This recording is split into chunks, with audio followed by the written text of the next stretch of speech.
voice. We're telling the stories of Kansas City nonprofits and the people behind them. KC Cares is the intersection of the nonprofit and profit communities, making Kansas City a better place to live, work, and play.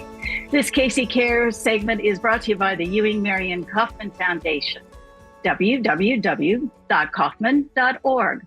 I'm Ruth Baum-Biggis. In the Kansas City metro area, there are about 2,500 children in foster care, 20,000 in Kansas and Missouri. These children face a myriad of challenges. No one knows that better than Lori Ross. For nearly 40 years, Lori and her husband, Randy, have been foster adoptive parents. Their love for children led them to care for more than 400 children in foster care and adopting 23. That's in addition to their 5 biological children. Well, their passion led them to help other families through a support group they started in 1998, known as Foster Adopt Connect. Just 2 years later, Foster Adopt Connect became a nonprofit organization with its mission is to provide foster and adoptive children with a stable, loving, and nurturing family environment through support and advocacy for abused and neglected children and the families caring for them. Foster Adopt Connect plays an important role working to create the best outcomes for many of them. Well, Lori joins us today to share her journey, making a difference in the lives of these children and their families. Lori, we are so happy to have you. Thank you so much for inviting me to be on. You're doing just amazing, amazing work. Where to begin? Let's talk about your beginning. Even though I gave a short intro, oh my goodness, you all are just, wow. How did this all start? Years ago, it started for me when I heard an advertisement on a radio show that the community was looking for foster parents. And I was under 21, newly married, and thought there's no way I would qualify. So what did it hurt to call and find out about it? And so I called and I found out I could become a foster parent, even though I was at that time 20 and newly married. And so I did a little thinking and had a conversation with my husband, and we decided we would hop on board and just start by maybe helping one child. I had always wanted to make a difference for kids who had, not a great start in life, and just felt like maybe this was the way to get my foot in the door to get started doing that. But the organization came about after we had been fostering for about 14 years and knew at that point in time what we had gotten ourselves into and all of the challenges that we had faced, and anticipated and believed that many, many other families were struggling and facing those same challenges as they were caring for kids with an abuse or neglect history. So we got together with some other families and came up with this little support group that then morphed into a nonprofit organization slowly over time, and has grown exponentially since that time. Well, I do remember when you all started, and I thought that was such a fabulous situation, having adoption in my own family. You know, what a wonderful thing it would have been at that time. Now, this was back in the late 60s, early 70s, when I had a sibling who was adopted from birth. I'm trying to wrap my head around your household with all these kids in it. What kind of mindset did you have, and how does that carry over into the nonprofit that you run? Well, first of all, when I started, we were young. And so I had the ignorance of youth in the belief that, I was invincible. We could do anything we started out to do. And then we had a really early, small, it sounds silly, but a small early success with one of our kids. She came to us and she had a speech issue, and we had our own baby at the time, and she was 1. And so we started doing the same thing with our older daughter that we were doing with our younger daughter. And so, for example, she would call milk mook, and we would say, okay, slow down, milk. and she would copy after us. And within less than a couple of months over the summer, she had corrected her speech enough that she didn't qualify for a speech IEP at school anymore. And so I felt like, we had just, discovered sliced bread. We we had this magic thing that we could do. And so I don't know, that bolstered confidence that I shouldn't have had, because that same kid ended up teaching me how much I just didn't know over the years moving forward. But I think that kind of carried over in the long run into what we do.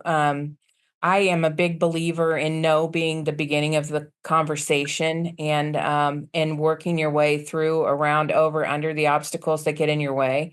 And that if we just focus on always doing what's right for kids, we can find a way to get it done. And so that really has helped us make our way through, all kinds of things over the years as we've built the organization and come up with solutions for issues facing kids and families involved with the foster care system that we wanted to bring to the Kansas City area and try out in our community for our kids and families. So I don't know. Yes, the innocence of youth, right? We can do it all. And then as you go through, it's, oh, okay. So you brought these families together and you were chugging along with a support group. What was the turn that had you all say, well, let's take that next step. Let's make it a nonprofit. And why take that step?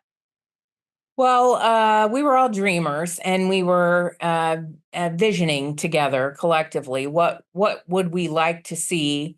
What would be the thing we would most like to see and put in place that would make a difference for other families like ours? And so we came up with this vision of a one-stop shop that would really bring together all of the supports and resources in one place, making it easily accessible for families in the Kansas City area who were fostering. And so we started getting all that together, and literally just went out and found an empty building and asked the owner of the empty building if we could rent it from them for free. and got a, well, if you can come up with a deposit, then yeah, you can stay in there for free, because you'll keep the vandals away. And one of us had done a church ministry, run a food pantry in a church. And so that person started doing that. Somebody else built racks and shelves for clothing. And we all had tubs in our garages. I mean, it just became a process. But a little ways into it, we figured we needed some money as well. All of us were doing it volunteer out of our time, which was fine. But we needed money to really be able to make a difference. And at that point, we started to realize, oh, we do need to get that 501(c)(3). So Mm. we wrote the application for that at my kitchen table, and had a friend's brother who was an attorney look it over for us. And he made some changes to our pretend budget because we had no money. So we sent it in and got it approved. And then a year or two after that, we thought, oh, well, maybe we actually need to have a board of directors. And so then we found the board of directors, and it's kind of grown from there. Those early steps, the infancy of a nonprofit, it's so interesting to hear people's different journeys.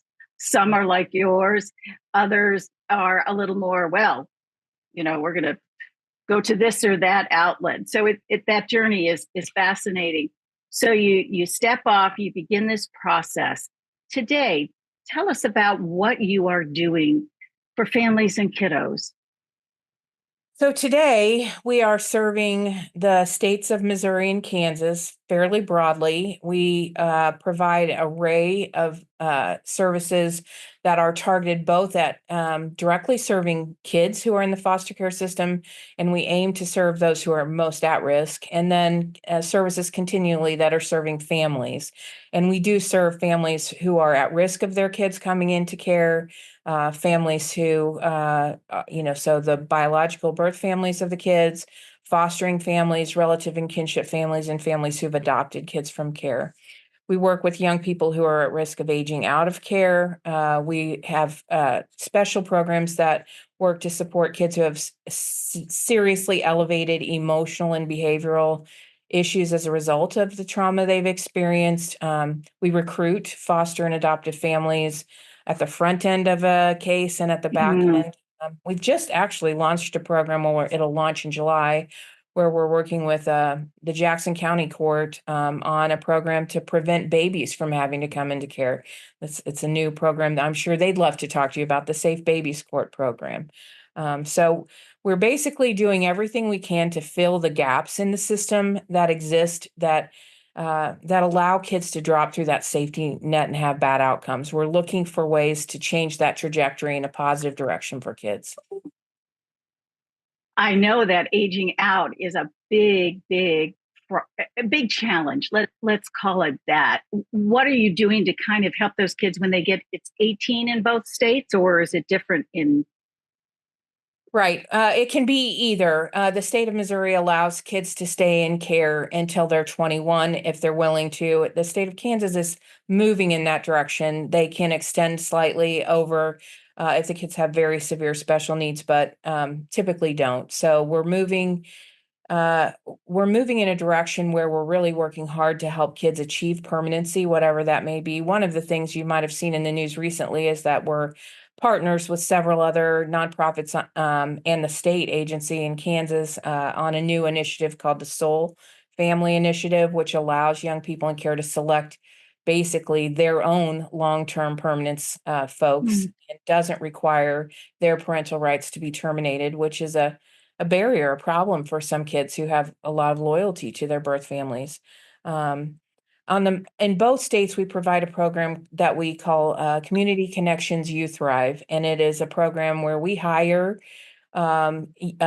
adults who were foster care alumni themselves as case managers, and they come in and they work with the young people who are still in care or aging out of care until they're 26 years old, and help those young people with 8 different domains of functioning, whatever it may be: housing, parenting their own children, healthcare, mental health care, employment, education, whatever the issues are, the challenges that they're facing. We have case managers who themselves have lived experience, who can relate to those young people where they are and help them get to where they need to be. And we're in the process of renovating our building in Kansas City, Kansas for that age group. That will be an emergency drop-in center for those young people who are experiencing housing issues, short-term crisis housing issues, where we'll partner then with the longer-term housing providers in our community to get those young people off the streets into a safe place and connected with us Mm. and not be homeless. Yeah. We're talking with Lori Ross. She's Foster Adopt Connect. She is Foster Adopt Connect with her husband. That's how it began. She's still doing amazing work. Uh, Before we jump into Connect Cafe, which I want to do and help our audience know about this amazing thing you've done, I think it's so interesting that you've got people who've had lived experience, dealing with kids, or I should say young adults who are coming out of the system and trying to, lift up and move forward. But this cafe has got me transfixed. All right, tell us about Connect Cafe. What a great social responsibility kind of effort. Thank you. We're really excited about the cafe. It is it's kind of it's modeled after a program we found in Philadelphia called the Monkey and the Elephant. So all credit to them. Um, but the idea is, as we've worked with the young people, we've realized that the foster care system inherently creates some habits in young people, some expectations in young people that negatively impact their ability to get employed and remain employed as adults.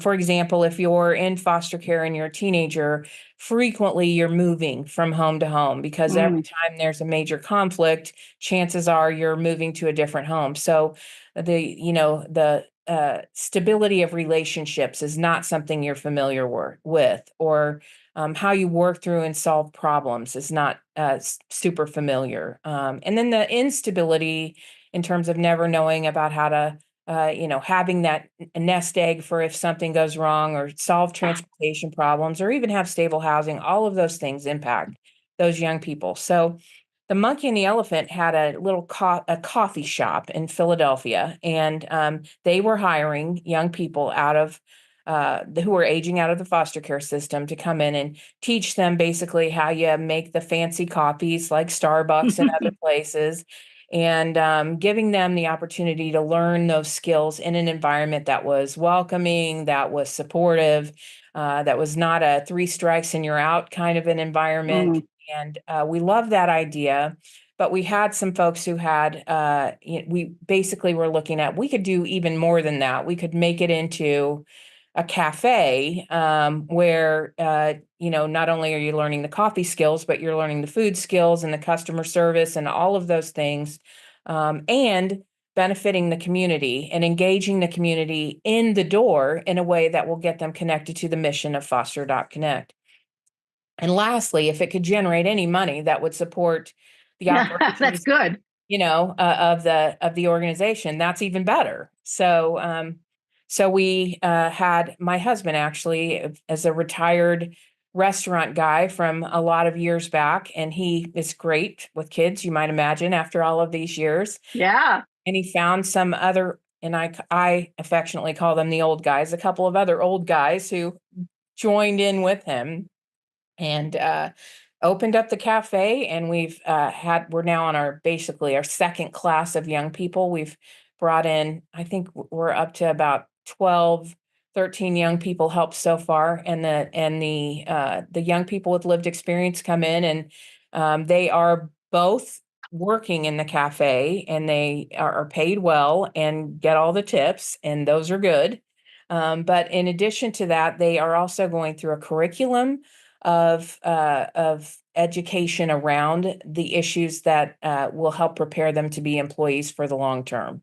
So it's a multi-week curriculum and they're paid to go through the curriculum as well. So they're learning those kind of independent living, how you manage employment skills as in real life and practice, and in a small one-on-one or classroom setting with their colleagues and peers.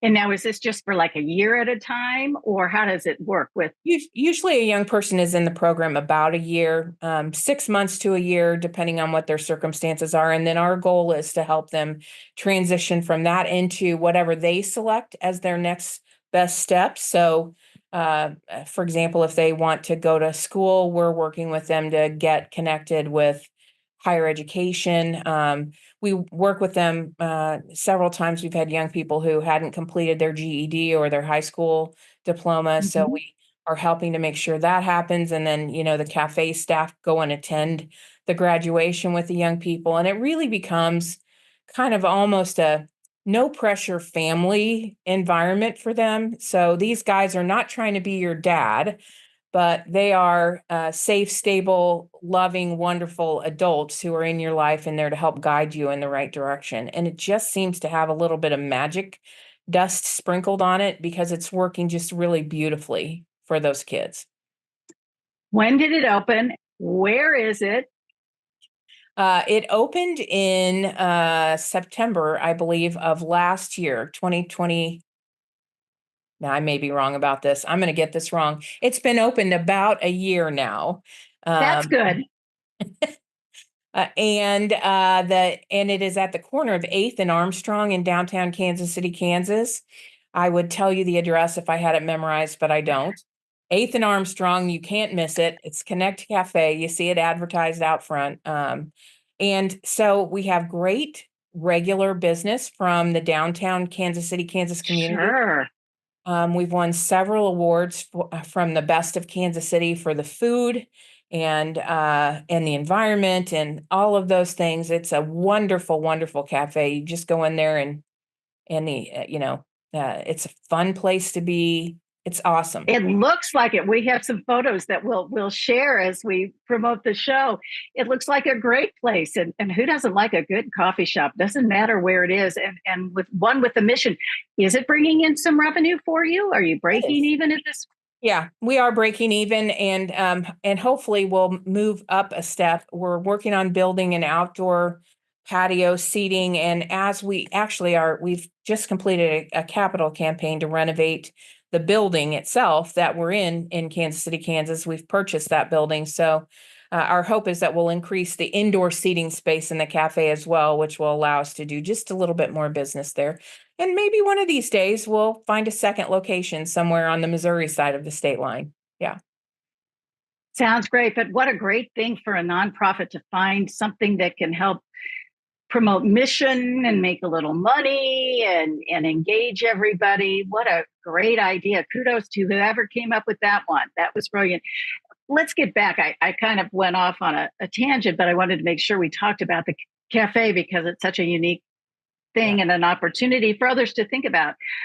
Where do kiddos' families come from to get to you? And about how many are you working with at any given time? So we all of our programs, and we, like I said, we have this wide array, family programs and children and youth programs, and we receive referrals from all kinds of places, largely from the state agencies or the larger foster care case management agencies, where they're doing the actual work of working with Mhm. families and kids. We don't do that work itself. So we're the support services wrapped around those programs. Right. So we get a lot of referrals there from the courts, from clinicians in the community. And then the youth programs, oftentimes we get the referrals from the kids and the families themselves. So we're pretty well connected in the Kansas City area to the community of foster and adoptive families on both sides of the state line. And oftentimes our clients hear about us from other people who are doing foster care and adoption and refer themselves to us. As we're growing out in the more rural parts of the states, we're meeting with the folks in those communities who also touch foster care, and then we're getting referrals from all kinds of places that way. Are you working with families who just adopt? It sounds like I'm putting it down. I don't mean it that way, but have adopted a child versus adopting out of the foster system. Absolutely, we can work with Okay. families no matter how their adoption came to be, and we're happy to do that. Yeah. Do you have a story you can share, of course, with confidentially on names that I think really carries or has been really a great success given your mission? Oh my gosh, there are so many. Yeah, absolutely. So I'll tell the story, one that we just highlighted in a video. It was a Springfield, Missouri story. A set of parents in Springfield lost custody briefly of 8 of their children. And the Mm, kids were going to come into foster care, ranging in age from baby to 13, 8 children. And so they're going to come into custody. And as you may know, we're always short of foster homes. And certainly there's not a lot sitting out there with 8 openings available for kids to stay together. So right. the likelihood is those 8 kids are going to get split up into 5 or 6 different homes, away from each other, away from everything they know. So our 30 Days to Family program got involved with that family in the Springfield area. They reached out to several members of that family's extended family and kinship network and found some second cousins who were a young married couple with a decently large home. And those folks said, "Hey, we want them. We'll take them." So they Wow. went through the process of our quick emergency home study, and we submitted that. The team decided to place with those second cousins. They then worked extensively with the birth parents of those kids. The kids stayed with the second cousins all together and then were reunified within a year with their birth parents successfully. And now those second cousins who had taken the kids are an ongoing source of support for that birth family moving forward. So I think that is a lovely story of how things work. That's amazing. Well, yeah. When families come to you and you have all these services, do they pay for those services? How does that situation work? No, our services are almost all completely free for kids and families. It's very rare that we do something that there's a cost for. Occasionally we do a conference at the lake and there's a little cost to that. But other than that, everything is free. How do you do that? Tell us your secret. I know you have a fairly big staff. You've got how many offices? Well, we've got, I believe, 12 in Missouri and almost 4 in Kansas now. And our staff is a little over 300 people between full and part-time. Yeah, it's grown. It's grown a little bit over the years. Oh my gosh, from your kitchen table to a staff of 300. So finances are always an issue for nonprofits. How do you all do it so that you can pay people and keep services free? Well, oftentimes we pilot new program ideas with grant funding from the community, and then we're able to show outcomes that are positive. And so then we do a lot of direct work with our partners at the state agencies and in the legislatures in both states to create streams of state funding to cover the costs of those services. So we have, I would say, 85% of our funding is state revenue from Missouri and Kansas. And then about 10% is fundraised, and probably about 5% is individual donors. All right, you can do your little commercial now. I know you have a big event coming up this fall. Please share with us. Yeah, at the Overland Park Convention Center on October 3rd is our Forever Home Gala, and I believe this year is a cowboy theme. I'm going to get in trouble for not knowing the name of it. But it is a great opportunity for folks in the Kansas City area to get to know more about Foster Adopt Connect and the work we do. And you can find information about our October 3rd gala on our website at fosteradopt.org. You are running a big organization. You have children. I know you have a lot of grandchildren by virtue of who you've fostered. I'm sure you have many, many. How do you do it? What keeps you, that's a lot. I do it one day at a time. That's how I do it. I manage my life one day at a time. My children are largely grown now. We have 2 who are still children at home and 1 special needs young adult still at home. So we've only got 3. There was a time in our life where we had 16 kids at home, and we did that with the help of some nannies. We brought in nannies to help us in the afternoons after school, and it made a huge difference to have that availability because for a lot of that time I was working, paid or not paid, starting this organization. So right. I can tell you that I go to work to stay sane. This is where I actually have some ability to do something and it stays done. When I'm at home, how many times can you clean the kitchen before it has to be done again? Right. And I think you to just kind of develop a perspective that you just really don't sweat the small stuff. And most things are small stuff. For me, the goal is to love my kids forever and to hold the hope for them forever and to be that source of stability for them. Like, I can't fix all of the issues that each of them may encounter as they go through their lives, but I want them to always know they can count on me to love them. And the same with my grandchildren. And we're up to 17 grandchildren. Nope, 19. I have a daughter who just took in her nephew. So 19 grandchildren and 1 great grandchild already. Oh my goodness. Yeah. Lori, you're amazing. Your team does incredible work. Please check out Foster Adopt Connect. It's fosteradopt.org. If you can help, if you're interested, if you need help, please reach out. You're one of those nonprofits in Kansas City that make our sector just sparkle. And we're so grateful for what you do. Thank you so much. Thank you for joining us on Casey Cares, Kansas City's nonprofit voice. We're produced by Charitable Communications, which is also a nonprofit. This Casey Cares segment was brought to you by the Ewing Marion Kaufman Foundation, www.kaufman.org. To be a guest on Casey Cares or underwriting opportunities, you can go to our website, which is kccaresonline.org, and spread the love. You'll find us on Facebook and Twitter at Casey Cares Radio and Instagram at Casey Cares Online. Don't forget, you can catch us Saturday mornings at 8 a.m.